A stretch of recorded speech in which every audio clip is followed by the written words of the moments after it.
with the Lakers in the loss column. Utah Jazz met the match for their win streak. The Oklahoma City Thunder were just simply the better team tonight. Jazz battled them to the wire, but OKC too much to handle. We'll talk about the end of the Jazz 6-game win streak and 9-game home win streak as we come back on POSTCAST. You are Locked On Jazz, your daily podcast on the Utah Jazz. Part of the Locked On Podcast Network, your team every day. David Locke along with Ron Boone with you on POSTCAST tonight here as the Utah Jazz fall to the Oklahoma City Thunder. Final score 134-129. Jazz were down by as many as 19 early, worked their way back after trailing by 12 at the end of one. They trailed by 9 at the half, scoring 40 second quarter points. They got to within 3 at the end of 3, but there were 4 times in the third quarter the Jazz had a chance to tie or take the lead in the ball game. 4 times they didn't convert on any of the 4. You do kind of wonder what would have happened had they ever seen the other side of the mountain there for a second. Then the Thunder stretched it back out to 8 or 9 for most of the quarter. The Jazz rallied back, some big plays late, and were unable to shut off the Thunder, who really just had a bunch of guys that made a bunch of huge plays late. Cason Wallace, Shai Gilgeous-Alexander. Thunder moved to 25-1 when they lead going into the fourth quarter. So that tells you an awful lot about them. You know, Ron, there's 2 things to this night, I'd say. 1 positive, 1 questioning. The positive is the offense. The offensive rating tonight was a 124. It's the 8th best offensive night against the Thunder all season long. If this is the 7th best defensive team in the league, they caused you a lot of problems. They forced us 6 turnovers in the first quarter. We finally quelled that by the night was over. I think we only finished with 14 turnovers or 15 turnovers at the end of the night. So we got to, cut that in half the rest of the way. So offensively, to me, this is a really a reassuring point of view that the Jazz offense, which has been a juggernaut recently, the highest scoring offense in the NBA in January, is for real. Yeah, the Jazz trail wire to wire. Well, they tied it. No, yeah, tied it once. Tied it once, but for the most part, the offense was clicking. Defense didn't survive the ball game, but. Again, this is a very good basketball team, and I think if that first quarter, the Jazz were able to just be down 3 or 4, 5 maybe at the most, but down 12, I think it was at the going after the first quarter when the amount of turnovers, the Jazz just could not get it going. Probably would have been a little bit different, going into the half anyway. I don't know. Jazz did not play well early, and then really did do a nice job of adjusting.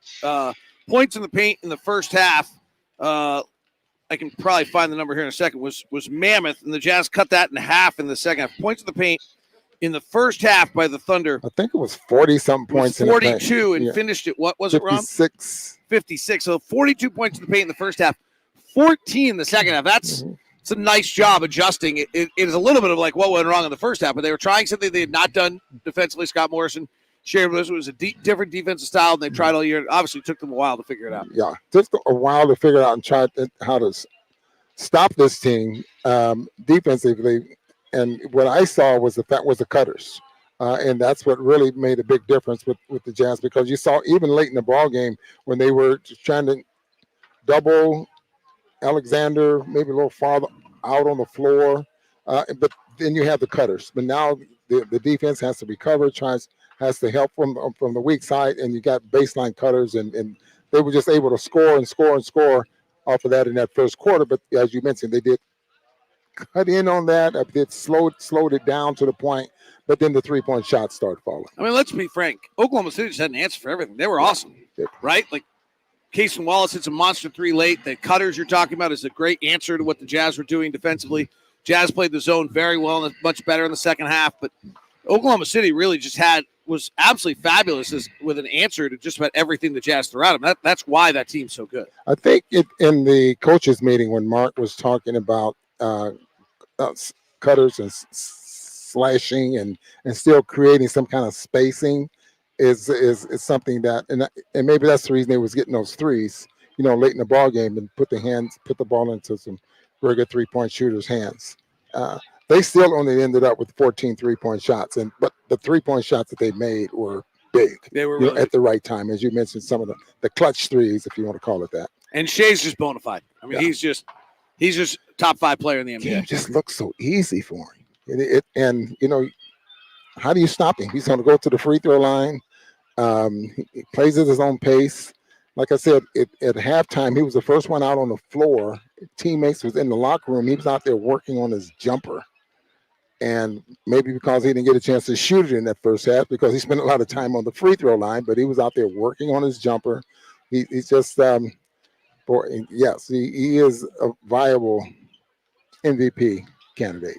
The downside tonight would be we saw more mistakes, not very good execution, a bad handoff at midcourt with Abaji and Sexton, I think it was. Jordan Clarkson emotionally kind of bothered by things, argued with the official, didn't get back, left a guy wide open for the 3 in transition.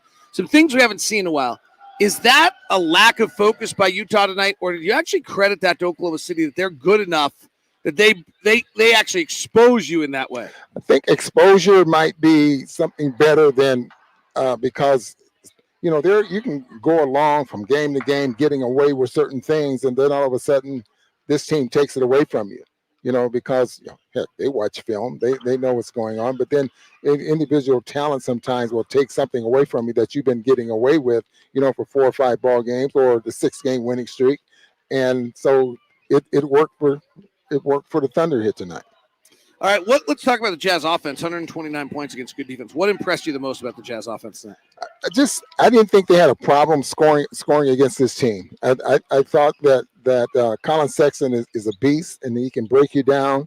The only thing that they had to worry about offensively was the defense of Holmgren. He was going to be coming from the weak side, so the Jazz cutters should have been there, or the corner 3 or something like that. But I think offensively, very impressed with how the Jazz scored. But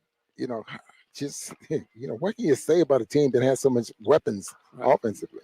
Collin goes for 30 in back-to-back nights, but I thought that was 7 assists. I thought that was as good a passing night as I've seen from Collin. He's really made a pass inside to John Collins, hit a corner 3 shot. He made some plays he just didn't used to make. Okay, let's look at that. I mean, because Collin is really turned into a guy that's, he's getting more assists a game. And at first part of the season, some of his assists came out of desperation. Some of his assists came out of not because he was setting a teammate up in order to get an assist, but because he had no other place to go but that type of thing. If you understand what I mean. Yeah, no. Now it's a little bit different. At times, Collin was hard to watch early in the year. Like you felt like his moves were preordained, not reading anything. He had just I've shot twice from him, so I'm going to pass this time. Or I need to hit Kessler on a lob, so I'll throw a lob and it's intercepted because it wasn't actually the right read. He's reading the game right now. He's making, Will Hardy talks a lot about what did the game give to you on that play. He's taking what the game's giving him. It's a monster step in his development. So if we go by what he's telling us or we go by what Will is telling us, I think they coexist.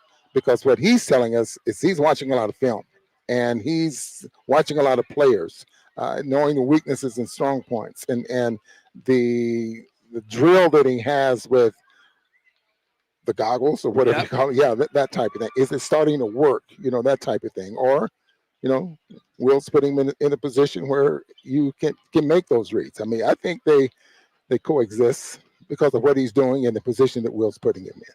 I thought it was hard to score, and the Jazz scored.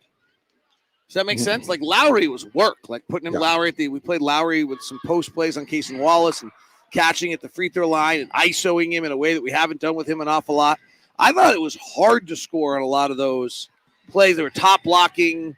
They were disruptive. They're in the pack, and yet the Jazz were able to score, which I think is really encouraging. There are better defensive teams out there, Boston predominantly, Minnesota. But I don't think we're going to see a lot of defenses that kind of wreck as much havoc to your rhythm.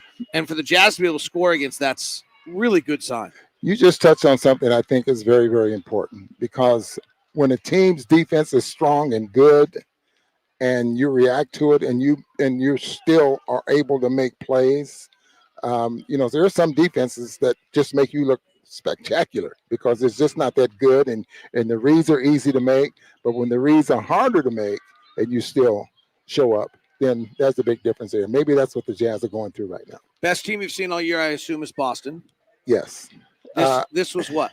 This has to be right there in the top 3 or 4. And have to go back and start thinking about some of the other teams that we've played. But I think late here say in the last 2 months, or maybe even a month and a half, this might be the second best team that we played. Now, again, we saw Philadelphia without Embiid. We saw Milwaukee without Dame. Denver, we beat here, but Denver there smashed us pretty good. Denver's pretty good. Yeah. So it'll be interesting to see. I hear so many times. Jazz they're good now. They've caught up. They've done all this and all. And then you hear the one that say, well, they beat Philadelphia, Embiid didn't play, or they beat Milwaukee, Dame didn't play. But my response to that, if we're as good as what people think we are, and we were able to lose to those teams without their star player, then what does that say to us? Right. No, but we're able to beat them, so that's. And frankly, I don't think anyone should be thinking the Utah Jazz should be able to beat Philadelphia, Milwaukee at full strength. There you go. Right. Or Boston full strength. Like but without their star player, should we be losing to them? Well, we showed we could beat them, which I'm not sure we actually knew. Right. Oklahoma City's bona fide close to championship team. I'm not sure that's a team that we're ready to go take. In a 7-game series, you'd hope you get a game, so you'd hope you beat them at home every now and then. But all right, stars tonight. Collin Sexton. By the way, that dunk in late was something else. I mean, Shea hit a shot that blows your mind, and then Collin answered quickly the other way with an immediate dunk. It was unbelievable. So that Collin's got to get a star tonight. Yeah, I don't think there's any doubt Collin is the star. I don't know and Markkanen has had so many stars this year. You hate to continue to give them to him, but what else can you do? Well, where else can you go? Walker was plus 15. Kessler. So that would be a possibility. Yeah. Though, frankly, not to it's a big issue. The free throw shooting thing is a real issue. They in a very major possession that swung the game, Mark Daigneault hacked Walker on purpose. Really smart. And we only got 1 point in the possession when we needed to get 2 or 3. That's a big moment for them. It's a great play by Mark Daigneault. It's something Walker's going to have to figure out. I'd like to see what player made impacts in the ball game. Not so much how many points they scored, but did one particular player turn things around in a quarter or something like that? And Kessler did. He did.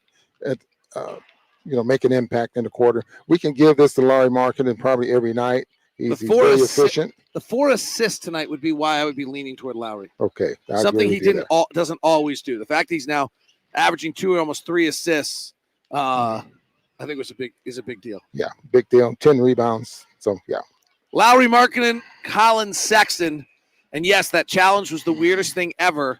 On a jump ball, Mark Daigneault challenged, thinking it was off the Jazz. They ruled it was off the Thunder, but because they overruled the call on the floor, the challenge was deemed successful, even though it wasn't the outcome that Mark Daigneault wanted. So they actually got their timeout back, and it was deemed anti-second challenge, even though he didn't get the outcome he wanted, which is really bizarre. But it went the Jazz way. They couldn't convert on it, and the ball game ends Thunder 134, Jazz 129. Have a great night.